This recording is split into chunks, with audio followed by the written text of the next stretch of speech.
Hello बच्चों, स्वागत है आप सभी का एसएफ क्रिकेट्स पर। और आज के इस वीडियो में हम क्लास सेकंड की जो आपकी इंग्लिश की नई बुक है मृदंग, उसका यूनिट 4 का चैप्टर 4 पढ़ने वाले हैं। यहाँ चैप्टर लिखा हुआ और दिखाई दे रहा होगा आपको। चैप्टर का मतलब होता है अध्याय, और ये है 4 का मतलब होता है 4। तो चैप्टर 4 का मतलब हो गया अध्याय 4। तो इसको हम लोग पढ़ेंगे और हिंदी में ट्रांसलेट करेंगे। ठीक है, यहाँ लिखा है लेट अस रीड। ठीक है, लेट का मतलब होता है आइए, अस का मतलब होता है हम, रीड का मतलब होता है पढ़ना। ठीक है, लेट अस रीड इसका मतलब हो गया आइए पढ़ते हैं। ठीक है, लेट अस रीड आइए पढ़ते हैं। ये एक कहानी है, बेसिकली स्टोरी है। तो इसका टाइटल है द स्मार्ट मंकी। ठीक है, मंकी का मतलब होता है बंदर। ठीक है, स्मार्ट का मतलब होता है चतुर। ठीक, तो द स्मार्ट मंकी का मतलब हो गया चतुर बंदर। ठीक है, चतुर बंदर ये कहानी का टाइटल है। अब हम इसको पढ़ना शुरू करते हैं। One day Anju and Farida went to the market. Market का मतलब होता है बाजार, वेंट का मतलब होता है गई, फरीदा नाम है, अंजू नाम है, वन डे का मतलब हो गया एक दिन। ठीक है, अच्छा, one day Anju and Farida went to the market इसका मतलब हो गया एक दिन अंजू और फरीदा बाजार गईं। One day Anju and Farida went to the market. एक दिन अंजू और फरीदा बाजार गईं। Anju bought a bag and Farida bought a water bottle. ठीक है, बाट का मतलब होता है खरीदना। ठीक है, बैग का मतलब होता है थैला। ठीक है, और वाटर बोतल जो पानी पीने के लिए बोतल होती है ना, वाटर बोतल कहा जाता है उसको। अच्छा, तो Anju bought a bag and Farida bought a water बोतल इसका मतलब हो गया अंजू ने एक बैग खरीदा और फरीदा ने एक पानी की बोतल ली। Anju bought a bag and Farida bought a water बोतल, यानी अंजू ने एक बैग खरीदा और फरीदा ने एक वाटर यानी पानी की बोतल खरीदी। ठीक है, later they went to a shop and bought a packet of groundnuts and a bottle of juice। ठीक है, अच्छा, ग्राउंड नट्स क्या होते हैं? तो ग्राउंड नट्स होते हैं मूंगफली। ठीक है, अच्छा, दे का मतलब होता है वे, वेंट का मतलब गई। ठीक है, शॉप का मतलब होता है दुकान। ठीक, अच्छा, पैकेट थैला। ठीक है, अच्छा, जूस रस। ठीक है, अच्छा, तो later they went to a shop and bought a packet of and a bottle of juice इसका मतलब हो गया बाद में वे एक दुकान पर गए और मूंगफली का एक पैकेट और जूस की एक बोतल खरीदी। बाद में वे later they went to a shop, बाद में वे एक दुकान पर गए and bought a packets and बोतल ऑफ जूस, और वहाँ मूंगफली का पैकेट और जूस की बोतल खरीदी, और मूंगफली की पैकेट जूस की बोतल खरीदी। ठीक है, आगे देखते हैं। They felt tired. टायर्ड का मतलब होता है थका हुआ। ठीक है, दे का मतलब होता है वे। ठीक है, अच्छा, तो दे फेल्ट टायर्ड का मतलब हो गया उन्हें थकान महसूस हुई। दे फेल्ट टायर्ड उन्हें थकान महसूस हुई। दे sat on a bench under a tree to rest। Rest का मतलब होता है आराम करना, ट्री का मतलब होता है पेड़, अंडर का मतलब होता है नीचे। ठीक है, अच्छा, sat का मतलब होता है बैठ गए। ठीक है, अच्छा, तो दे sat on a bench under a tree to rest इसका मतलब हो गया वे आराम करने के लिए एक पेड़ के नीचे एक बेंच पर बैठ गए। They sat on a bench under a tree to rest। वे आराम करने के लिए एक पेड़ के नीचे बेंच पर बैठ गए। There was a monkey on the branch of the tree above them। ठीक है, देयर का मतलब वहाँ, वाज का मतलब था, और का मतलब एक, मंकी का मतलब बंदर। ठीक है, ब्रांच का मतलब होता है शाखा, ट्री का मतलब होता है पेड़। ठीक है, अच्छा, तो there was a monkey on the branch of the tree above them. इसका मतलब हो गया उनके ऊपर पेड़ की एक शाखा पर बंदर था। There was a monkey on the branch of the tree above them, यानी उनके ऊपर पेड़ की शाखा पर एक बंदर था। ठीक है, अच्छा आगे देखते हैं। Farida and Anju did not see the monkey. See का मतलब होता है देखना, नॉट का मतलब होता है नहीं। ठीक है, अच्छा मंकी का मतलब होता है बंदर। तो Farida and Anju did not see the monkey, इसका मतलब हो गया फरीदा और अंजू ने बंदर को नहीं देखा। Farida and Anju did not see the monkey, Farida और अंजू ने बंदर को नहीं देखा। They took out their food from the bag and began to eat. Began का मतलब होता है शुरू करना। ठीक है, अच्छा ईट का मतलब होता है खाना, फूड का मतलब होता है खाना। ठीक है, अच्छा दे का मतलब होता है वे।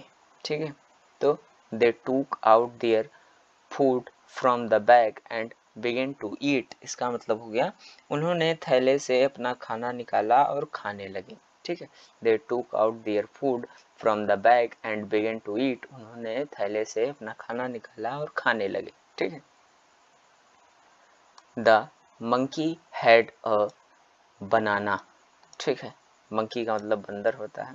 ठीक है, अ का मतलब एक होता है, बनाना का मतलब होता है केला।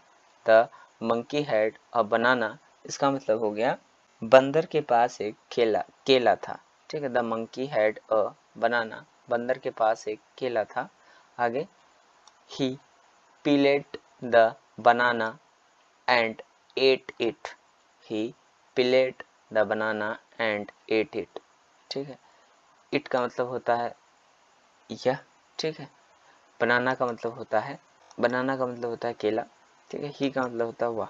तो he peeled the banana and ate it, इसका मतलब हो गया उसने केला छील कर खा लिया। ठीक है, he peeled the banana and ate it, he peeled the banana and ate it, उसने केला छील कर खा लिया। ठीक है, पिलेट का मतलब होता है छील कर। अच्छा, Farida and Anju took out the ground nuts। ठीक है, and started eating। Farida and Anju took out and started eating। started का मतलब होता है शुरू कर दिया। ठीक है, eating का मतलब होता है खाना। ठीक है, अच्छा ग्राउंड नट्स मूंगफलियाँ। ठीक है, तो इस तरह से फरीदा एंड अंजू टूक out the ground nuts and started eating, इसका मतलब हो गया फरीदा और अंजू ने मूंगफली निकाली और खाने लगी। ठीक है, फरीदा एंड अंजू टूक out the ground nuts and started eating, Farida और अंजू ने जो है मूंगफली निकाली और खाना शुरू कर दिया। ठीक है, they throw the packet down. ठीक है, थ्रो का मतलब होता है फेंकना। ठीक है, पैकेट का मतलब थैला, डाउन का मतलब होता है नीचे। ठीक है, they throw the packet down, इसका मतलब हो गया they throw the packet down, इसका मतलब हो गया उन्होंने थैले को नीचे फेंक दिया। ठीक है, उन्होंने थैले को या पैकेट को नीचे फेंक दिया। ठीक, अच्छा then they drank the juice and throw down the bottle. ठीक है, देन का मतलब होता है उसके बाद, दे का मतलब ये, ड्रैंक का मतलब पिया। ठीक है, थ्रो का मतलब फेंकना, डाउन का मतलब नीचे। ठीक है, then they drunk the juice and throw down the bottle, इसका मतलब हो गया फिर उन्होंने जूस पिया और बोतल नीचे फेंक दिया। Then they drank the juice and throw down the bottle, फिर उन्होंने जूस पिया और बॉटल को नीचे फेंक दिया। आगे just then the monkey climbed down the tree with the banana peel. ठीक है, बनाना का मतलब होता है केला। अच्छा, डाउन का मतलब होता है नीचे, देन का मतलब होता है बाद में। ठीक है, अच्छा तो इसका मतलब हो गया just then the monkey climbed down the tree with the banana peel, इसका मतलब हो गया तभी बंदर केले का छिलका लेकर पेड़ से नीचे उतरा, ठीक है, तभी जो है बंदर केले का छिलका लेकर के पेड़ से नीचे उतरा। There was a dustbin nearby, nearby का मतलब होता है पास में, डस्टबिन का मतलब होता है कूड़ादान, ठीक है। अच्छा, और देयर का मतलब होता है वहाँ, there was a dustbin nearby, इसका मतलब हो गया पास में ही एक कूड़ादान था। There was a dustbin nearby, पास ही में एक कूड़ादान था, ठीक है। The monkey throw the banana peel into the dustbin, monkey का मतलब बंदर, थ्रो का मतलब होता है फेंकना, ठीक है। बनाना का मतलब केला होता है, पील का मतलब छिलका होता है, ठीक है। डस्टबिन का मतलब कूड़ादान, ठीक है। तो the monkey throw the banana peel into the dustbin, इसका मतलब हो गया कि बंदर ने केले के छिलके को कूड़ेदान में डाल दिया, ठीक है। The monkey throw the banana peel into the dustbin, बंदर ने केले के छिलके को डस्टबिन में डाल दिया, ठीक है। आगे देखते हैं। Farida and Anju saw this and felt ashamed, इसका मतलब हो गया है फरीदा और अंजू ने यह देखा और शर्मिंदा हुई। असेम्ड का मतलब होता है शर्मिंदा होना, ठीक है। असेम्ड, असेम्ड का मतलब शर्मिंदा होना। Farida and Anju saw this and felt ashamed, यानी फरीदा और अंजू ने यह देखकर वे लोग दोनों जो थी वो शर्मिंदा हुई। दे picked up the packet and the empty bottle and throw them into the dustbin, ठीक है। दे का मतलब होता है वे, पिक्ड का मतलब होता है उठाना, अप का मतलब होता है पैकेट, पैकेट, एम्प्टी का मतलब होता है खाली, ठीक है। थ्रो का मतलब होता है फेंकना, ठीक है। तो they picked up the packet and the empty bottle, ठीक है। इसका मतलब हो गया उन्होंने पैकेट और खाली बोतल उठाई, ठीक है। They picked up the packet and the empty bottle, यहाँ तक का मतलब हो गया उन्होंने खाली बोतल और पैकेट उठाई, उन्होंने खाली बोतल और पैकेट उठाई।